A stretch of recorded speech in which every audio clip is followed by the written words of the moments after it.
The smell hit me before I even saw it. I was deep in the pine woods along the edge of the big thicket in East Texas, maybe a mile from the nearest dirt road. I'd been tracking feral hogs for most of the morning, hoping to bag one before sunset. Instead, I stumbled onto something I wish I never had.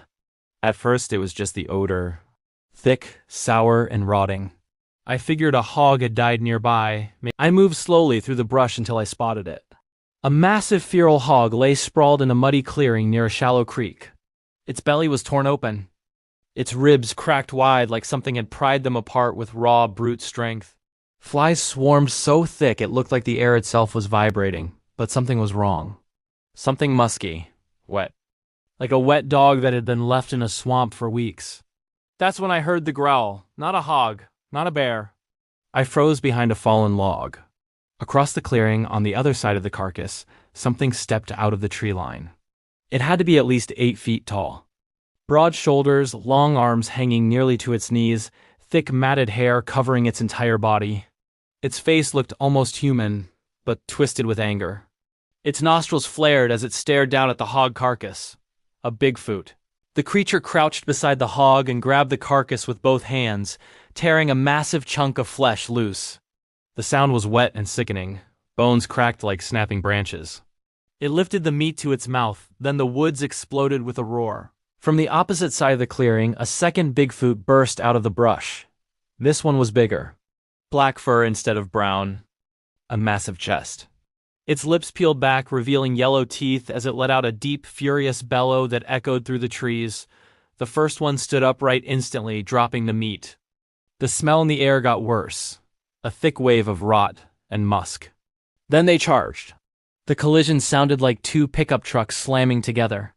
They slammed into each other beside the hog, grappling and roaring. The ground literally shook beneath them. Its long arms smashing across the first creature's head with a crack that echoed through the clearing. They weren't just fighting. They were ripping into each other. One of them grabbed the hog carcass and tried dragging it away, but the other tackled it from behind. They rolled across the mud, both screaming with rage. The smaller one clawed at the other's face, drawing dark streaks of blood across the black fur. I stayed perfectly still behind that log, praying neither one noticed me. The bigger one finally got the upper hand. It grabbed the brown one by the throat with both hands and shoved it down into the mud beside the hog carcass. The creature thrashed and kicked, but couldn't break free. Then, the larger Bigfoot let out a roar so loud it felt like it shook the air. The smaller one finally gave up. It scrambled backward, breathing heavily, then slowly back toward the trees. It gave one last low growl before turning and crashing through the woods. The winner stood there for a moment, chest heaving. Then it bent down and grabbed the hog carcass again. It tore off another massive chunk of meat and began eating.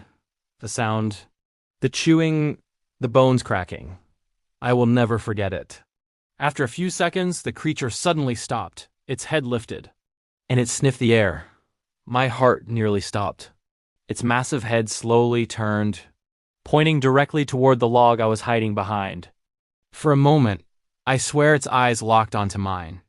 Then it let out a low, rumbling growl.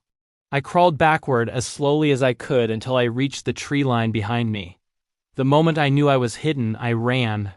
Branches slapped my face as I sprinted through the woods, the smell of that carcass still stuck in my nose.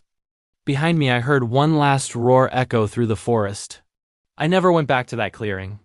But sometimes when the wind shifts just right out here in the big thicket, a story of your own, let us know in the comments. And be sure to subscribe for more.